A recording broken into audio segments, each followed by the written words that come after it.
여러분 안녕하세요. 오늘 강성률 철학TV 제40강은 피해망상증 환자 쇼펜하우어의 첫 번째 시간이 되겠습니다. 모두 3번으로 쇼펜하우어에 대한 강의를 마련했습니다. 오늘 그 첫 번째 시간으로서 먼저 쇼펜하우어의 그 생애에 대해서 알아보고 그가 태어난 도시, 단지라는 도시가 어떤 도시인지, 그리고 햄버거의 그 어원에 대해서, 그리고 쇼펜하우어가 이제 그 모친과의 관계가 굉장히 좋지 않았어요. 박사학위를 받아왔지만은 조롱을 받았습니다. 자, 그러저런 환경적 이유 때문인지 몰라도 쇼펜하우어는 굉장히 그 피해망상증을 가지고 있었습니다. 그래서 증오의 대상을 이렇게 철학 교수와 여자로 선정했는데요. 말하자면 공격할 대상을 그 선정하기 위해서 자문까지 받을 정도로 철저하게 누군가를 미워했던 사람이 그 쇼펜하우어입니다. 그런 내용으로 꾸며보았습니다. 쇼펜하우어는 18세기 프러시아에서 태어났는데요. 독일어로는 프로이센이라 이렇게 부릅니다. 그래서 이제 이게 나폴레옹 시대 때 프로이센의 그 위치입니다. 나중에 이제 이 프로이센이 독일의 중심을 이루게 되는데요.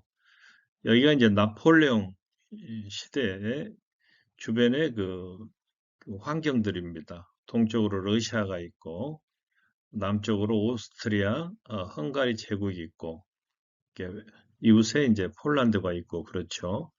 이 사진은 젊었을 때 쇼펜하우어와 좀 나이 들었을 때 쇼펜하우어가 되겠습니다.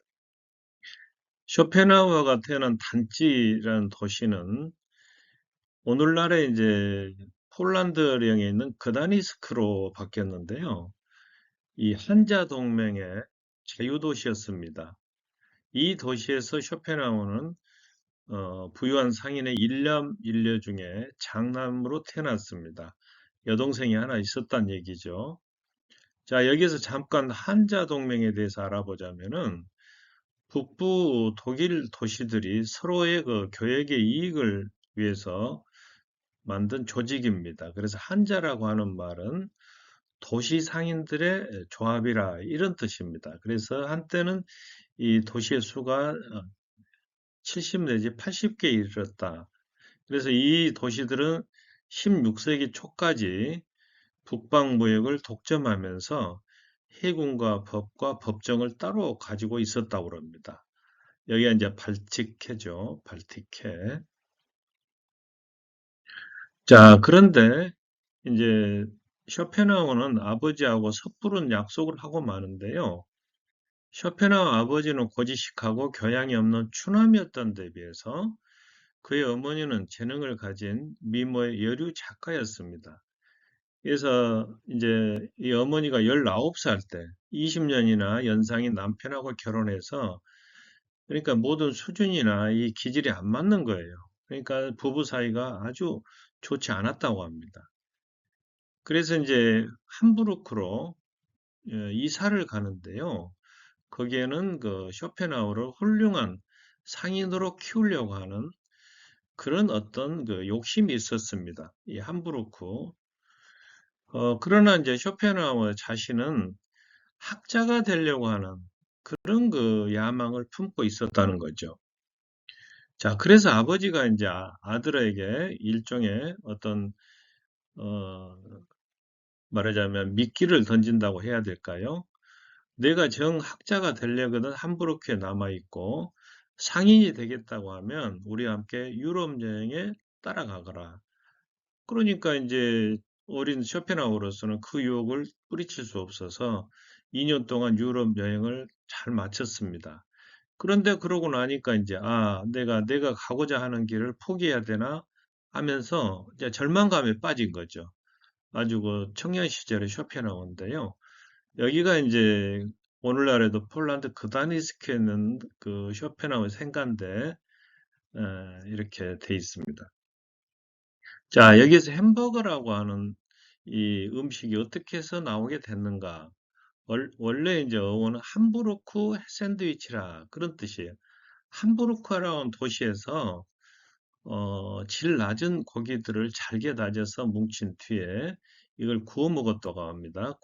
노동자들이. 그래서 여기에 이제 소스를 곁들이면 이게 함박 스테이크가 되는데요. 이 독일인들이 19세기에 미국에 이민을 많이 오면서 이 햄버거도 함께 들어온 거예요. 그래서 빵 사이에다가 이제 구운 스테이크하고 채소를 넣어서 끼워 먹는 이제 미국식 햄버거가 된 거죠. 자, 또 하나 재밌는 것은 샌드위치인데요. 이 샌드위치가 원래 백작, 존 몬터규가 지배했던, 다스렸던 영국의 한 지방이라고 합니다. 말하자면 동쪽 끝에 있는 조그만 지방인데요. 이 몬터규 백작은 도박 광이었다고 그래요. 그래서 이 어느 늦은 밤에 하인이 이제 배가 고프니까 로스트 비프, 구운 소고기와 빵을 가지고 와서 얇게 그 빵을 썰어서 그 사이에다가 차가운 그 소고기를 넣어서 끼워 먹었다고 해요. 도박하면서 계속 먹었겠죠. 그래서 이게 이제 샌드위치라고 하는 말이 여기에서 나왔다. 그런 얘기가 있습니다. 자, 다시 쇼펜하우로 돌아와서 비뚤어진 인생 항로라고 여기 나와 있는데요. 자, 보실게요. 17살에 아버지가 상점 창고에서 떨어져 죽고 말았는데 자살로 추정된다고 합니다. 왜냐하면 평소에 그의 부친은 귀머거리 증세도 있었을 뿐 아니라 조금 전에 말씀드린 대로 아내와의 사이가 좋지 않았고 또 그로 인해서 우울증까지 앓고 있었다고 그래요. 그래서 이러한 상황을 알고 있는 쇼펜하우어는 아버지의 사망 앞에서 어머니를 격렬하게 비판합니다. 어머니 역시 쇼펜하우어를 아주 못마땅하게 생각을 해왔어요. 평소부터. 그래서 이제 어머니는 결국 쇼펜하우어 누이 동생과 함께 함부르크를 떠납니다. 이 바이마르로 가게 되는데요. 쇼펜하우어는 이제 그 함부르크에 남아서 2년 동안 아버지의 사업을 정리한 다음에 김나지움에 들어갑니다. 독일에서 김나지움은 중등 교육 기관입니다. 그래서 이제 고대 그리스 김나지온, 체육관이라고 하는 말에서 유래했는데요.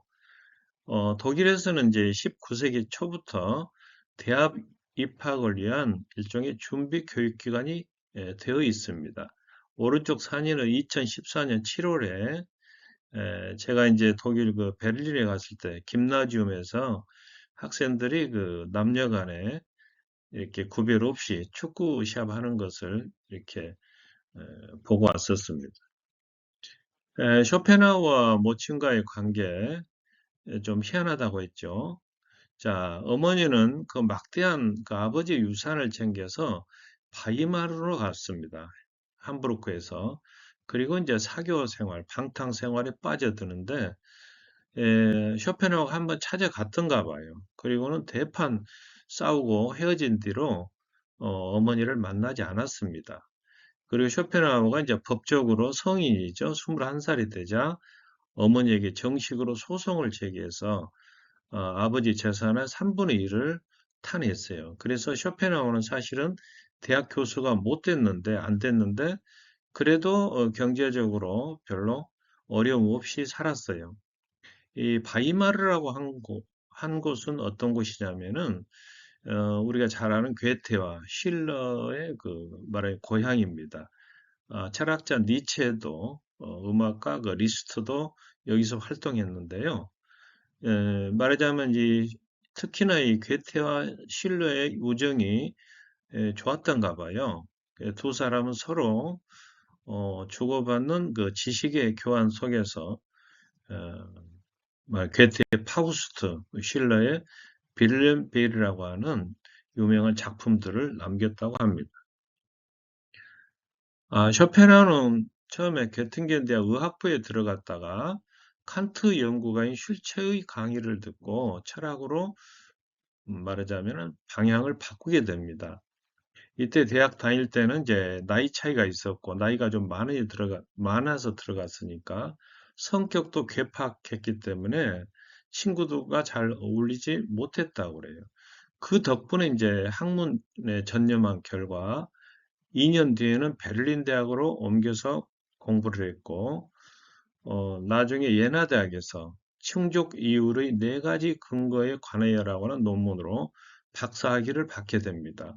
이때 괴테는 학식이 깊고 업적이 많은 쇼펜하우 박사라고 회상을 하는데, 그러나 어머니의 반응은 비웃음과 조롱뿐이었습니다. 그래서 피테, 유명한 그 철학자죠. 이런 말을 하고 있는데요. 어떤 철학을 선택하느냐는 바로 그가 어떤 사람이냐에 달려 있다. 그것은 쇼펜하우어에게도 해당이 될 텐데요. 쇼펜하우어가 이제 지독한 에고이스트이자 지칠 줄 모르는 욕망의 화신이 된 것은, 그리고 또 그가 철학이 염세주의, 비관주의로 흐른 것은 그의 아마 개인적인 성장 환경이 영향을 미치지 않았는가, 이런 생각을 해볼 수 있는 겁니다. 여기가 이제 피트의 독일 국민에게 고함이라고 하는 그 유명한 책의 표지고, 이 사진은 제가 이제 1995년에 베를린에 갔을 때, 여기 이제 막스고 엥겔스 동상인데요. 여기에 이제 지금은 통일이 됐지요. 옛날에 구 베를린 훔볼트 대학 군내 안에 이런 동상이 있습니다. 자, 오늘의 이제 주제인데요. 피해망상증 환자입니다. 쇼펜하우어를 가리키죠. 쇼펜하우어는 1819년에 의지와 표상으로서의 세계라고 하는 그의 주제를 발표했습니다. 그러나 아무 반응이 없어요. 그래서 아마 출판업자들이 책 보급에 최선을 다하지 않는 까닭이다, 이렇게 생각해서 막 그 욕설을 퍼붓고 비난한 거예요. 그래서 이제 출판업자도 기분이 상하고 안 팔리고 하니까 16년이 지나도록 안 팔리고 하니까 이 원본을 아예 폐지로 팔아버릴 결심을 했다고 그래요. 근데 어쩌게든 이제 살아남았는데, 그 결과 우리는 이 의지와 표상으로서의 세계를 접할 수 있게 됐다. 그래서 이것은 철학의 역사에서 하나의 행운이지 않겠느냐. 이제 출판사 정경입니다. 쇼펜하우어는 해겔의 강의 시간과 똑같은 시간에 강의를 개설해 놓았습니다. 그렇게 되면은 이제 자기에게 학생들이 선택을 하면 자기를 많이 선택하고 해겔에게 가는 학생들은 없을 거다, 이렇게 생각했는데, 결과는 그 반대였습니다. 거의 학생이 없었어요. 그래서 한 학기 만에 대학교 강의를 포기하고 유럽 여행으로 시간을 때우게 됩니다. 그래서 이러한 실패를 쇼펜하우어는 자기 탓이 아니고 다른 철학 교수들이 자기와 같이 이렇게 능력 있는 사람을 증오하고 시기한 탓이다, 이렇게 돌렸습니다. 그러나 그 누구도 쇼펜하우어를 증오하거나 시기하지 않았어요. 그럴 만한 인물이 못 되었던 거죠, 당시만 해도. 그래서 이제 어떤 사람이 재미있게 쇼펜하우어와 해겔을 마치 5월 동주처럼, 원수지간처럼 이렇게 그려놓았네요. 그래서 피해망상증이 얼마나 심했냐면, 금으로 된 돈은 잉크병 속에 넣고 안 보이게, 지폐는 잠자는 침대 밑에 넣어놓고, 이발사가 죽일까 봐서 면도를 시키지도 않고, 2층에 떨어져 불이 나서 죽을까 봐서 자지도 않았다고 그래요. 그리고 잘 때는 침대 옆에 권총에 탄환까지 장전한 다음에 두고 잤어요. 그래서 어떤 얌전한 여자가 자기를 해방한다고 생각해가지고 내동댕이 쳤는데 다리가 불구가 됐습니다, 이 여자가. 그래서 그에 대한 자책감도 있지만 평생 그 여자를 이제 먹여 살리느라고 경제적으로 부담을 많이 졌다고 그래요. 여기 이제 다기시 독일의 프로이센의 금화 모양이고, 여기는 1923년에 발행한 2천만 마르크 지폐라고 그래요. 어마어마한 액수죠. 아, 쇼펜하우어는 철학 교수와 여자를 특히 증오했는데요. 아주 철학 교수에게는 지독한 독서를 퍼부었습니다. 그래서 첫 번째 대상은 해겔입니다. 쇼펜하우어에 있어서 해겔은 사기꾼이자 추악한 남자였고, 휘테의 말 역시 궤변이고 기껏해야 잘해봐야 요술쟁이의 주문일 뿐이었습니다. 반면에 자기야말로 철학의 황제이고 철학적 종교의 창시자다. 그래서 몇 명 되지도 않는 자기를 추종하는 사람들을 사도 혹은 복음사가라 이렇게 불렀습니다. 마치 그 예수님이 12사도를 거느리고 다녔던 것처럼 이제 그렇게 착각을 한 거죠. 쇼펜하우는 여자를 인간적 불행의 근원으로 생각했습니다. 자, 그의 말을 들어보면 여자들의 특징은 낭비벽과 교활함, 거짓말 습관이다. 여자란 어린이와 남자 사이 중간 단계에 속해 있다. 여자들은 음악, 시, 조형미들에 대해 도무지 이해력이 없다. 이것은 제 말이 아니라 쇼펜하우의 말입니다. 일생을 독신으로 살았어요. 쇼펜하우도. 그러나 이탈리아 여행, 여기 이제 독일이고, 여기 스위스 사이에 이제 스위스가 사이에 끼어 있고 이탈리아까지 여행을 했는데, 상당히 그 깊이 사귄 여성이 있었다고 그래요. 자, 헤겔에 쭉 눌려 있었어요. 그 쇼펜하우어는 자, 그런데 어떻게 해서 역전의 계기가 마련됐느냐? 1831년에 이 베를린에 콜레라가 유행을 하자 쇼펜하우어는 재빨리 프랑크푸르트로 도망을 갔습니다. 그래서 방 두 개를 얻어서 아내도 없고 자식도 없고 친구도 없고 직장도 없이 삽살개 한 마리와 고독한 여생을 보냈는데요. 쇼펜하우어 서재에는 이제 칸트의 상반신 초상화와 청동 불상하나가 있었다고 그래요. 평소에 쇼펜하우어는 칸트를 매우 흠모했는데 단 한 가지, 아침에 일찍 일어나는 일만 제외하고는 모든 걸 본받으려고 했다고 합니다. 아시다시피 칸트는 아침 5시에 일어나서 오후 3시경 산책하고 저녁 10시에 잠자리에 드는 그런 규칙적인 생활을 했죠. 이건 이제 칸트의 동상입니다. 그리고 여기 이제 헤겔의 모습인데 이 헤겔은 이 다음에 나옵니다만은 베를린에서 이제 도망을 쳤지만 조금 빨리 돌아오는 바람에 죽게 됩니다. 자, 그래서 헤겔 사후에 또 1848년 시민혁명이 실패로 돌아가자 낙관주의적인 헤겔 철학이 종언을 구하고 이제 염세주의적인 쇼펜하우어 철학이 각광을 받기 시작하는 거예요. 근데 사실은 이제 쇼펜하우어의 주제는 의지와 표상으로 세계인데요. 사람들에게 알려지기로는 쇼펜하우어 인생론이라고 그래서 이게 에세이가 먼저 알려졌습니다. 우리나라에도 이제 이 책이 출판이 돼 있죠. 자, 이제 사람들은 쇼펜하우어를 찾기 시작합니다. 성공과 명성이 따라붙게 된 거죠. 자, 이에 대해서 쇼펜하우어는 수많은 철학 교수들이 똘똘 뭉쳐 오랜 세월에 걸쳐 저항했음에도 불구하고 나는 해내고야 말았다. 이렇게 의기양양했습니다. 자, 그러나 그런 가운데 죽음의 신이 그의 말하자면 이 생의 문을 두드리게 되는데 1860년 9월 21일 냉수욕을 마친 뒤에 식탁에 앉은 채로 그대로 숨을 거두었는데 병명은 심장마비였다고 합니다. 사인은 이때 72세를 살았어요. 염세주의자인 쇼펜하우어가 비교적 장수한 이유는 뭘까요? 평소 그는 죽음에 대한 공포를 늘 가지고 있었고 따라서 안전과 건강에 신경을 굉장히 많이 썼다고 그래요.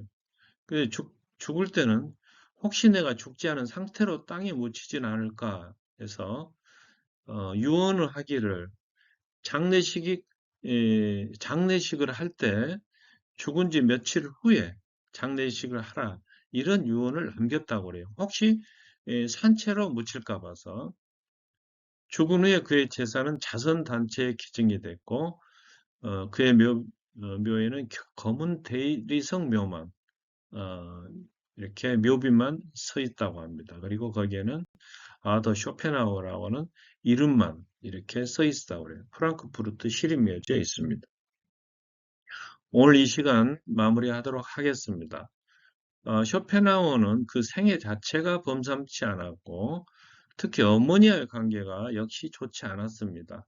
그래서 이런 환경 때문인지 몰라도 피해 망상증이 생겨서 철학 교수와 특히 여자들을 매우 증오했고 평생 외롭고 고독한 삶을 이어가다가 유명해질 무렵에 다시 말하면 해결 철학이 종언을 구하고 쇼펜하우어 자기의 철학이 각광을 받을 무렵에 불행하게도 심장마비로 이 세상을 떠났다는 겁니다.